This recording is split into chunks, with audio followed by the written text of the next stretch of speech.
So today I wanted to talk about, I think it was 2 days ago, and my days are starting to run together, when I said that I was facing my fear. I was going to get out of my way and do what I needed to do and face my freaking fear. My fear was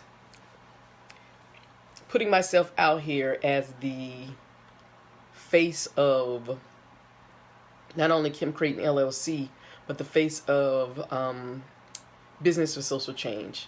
And I had been trying to work on various things that where I could. There's several things that I want to do. I want to introduce more people from underrepresented communities and marginalized communities to tech. I want to create communities around those individuals, because we know that once you feel you're in a safe, supportive environment, you thrive.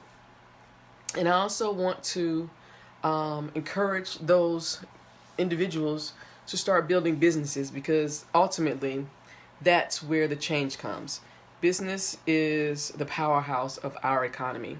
And so as y'all can see, I'm a little nervous. It's like I don't know what to do with myself. It's kind of cold in this room. But as we look for ways to proactively, not reactively, proactively improve our communities and organizations to be more inclusive, to accept diversity, to encourage and support and actually go out and seek different views, perspectives, and values. Being an entrepreneur, being someone who creates businesses, to me is the be all, the end all. It's the last rung on the totem pole on having the power to make some effective change. So I kept saying, now I want to do something fun. I want to do something. I just don't want to do. I'm just not like everybody else, and nobody's like me, and everybody's different. But I'm just embracing it, and I want to be fun, quirky, and bring my intellect and my experience to a space that is often boring. It often asks for people to be just like the person before them, and that's not how we have innovation. That's not how innovative ideas happen. That's not. We weren't meant to do. I mean, in technology of all things, why are we asking people to put themselves aside, what makes them unique, and look and sound and act like everybody else? So when I took that on as a charge, I can't do anything on a 10. I always have to do it bigger. So the fact that I have decided, you know what, I'm going to not only bring my authentic self, but I'm going to bring the goofiest, funniest, most intelligent, supportive, empathetic part of myself. You're going to get it all. And so when I made that announcement on Tuesday that I wanted to do a show, actually, I want to do, because when I look at building a business,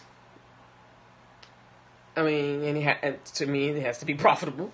But being able to do the things that my core values dictate for me to do, which is helping to improve the opportunities for people using technology as a vehicle, particularly in business development, I was having some disconnects, because I don't want to be a pauper. I don't want to be a nonprofit. I don't want to beg for money. I want to run a business.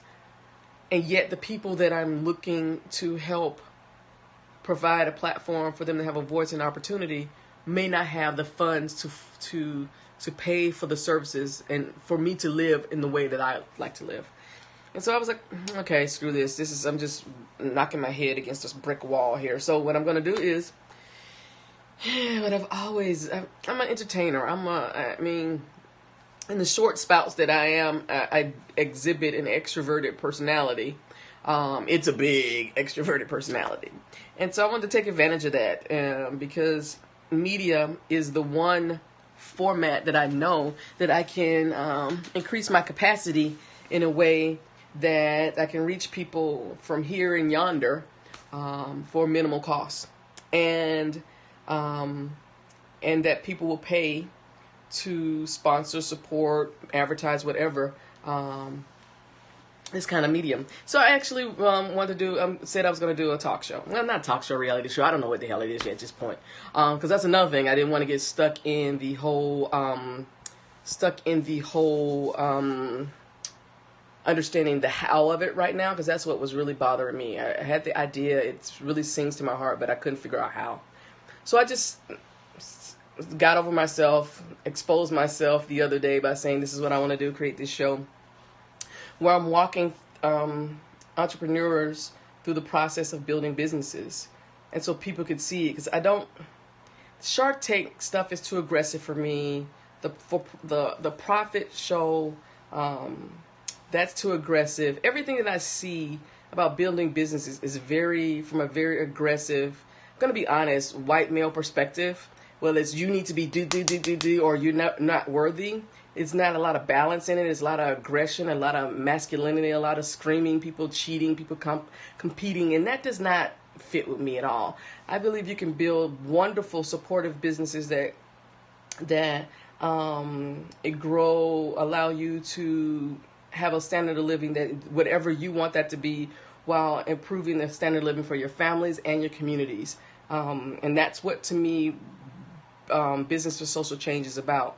So that's the kind of show that's the show that I want to create. I want to create a show where I am helping entrepreneurs get on their feet, think beyond a product or service, which is not a business, but actually put systems in place that allow them to scale, evolve, and recover in various situations with their product or service.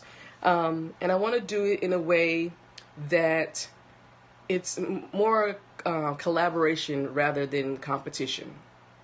So that at some point I want to bring in several teams, and as I'm walking them, helping them build their businesses, they're coming up with ways, they're collaborating together. Various people from various teams are coming in together, and they're coming up with ways of including more people who don't have the advantage of steady internet all the time, or meetups in their communities where they can learn about technology. So I really want this to be a true pay it forward.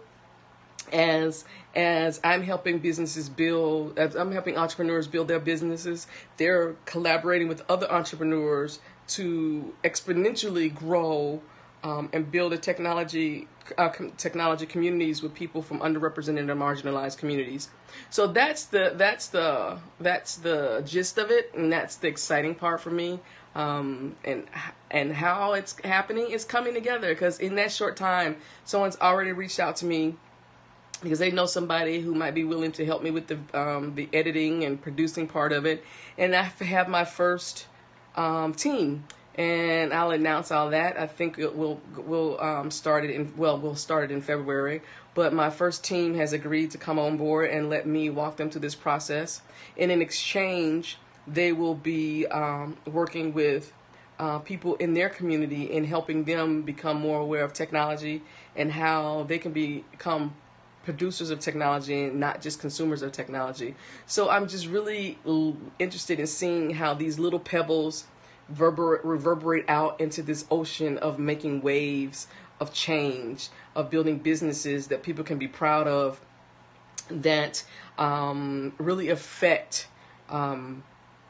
communities where underrepresented and marginalized people exist, and gives them opportunities to take part in the conversation, to have their voices heard. So I'm so excited about this. So stay tuned for what's coming next. So talk to you later. Bye.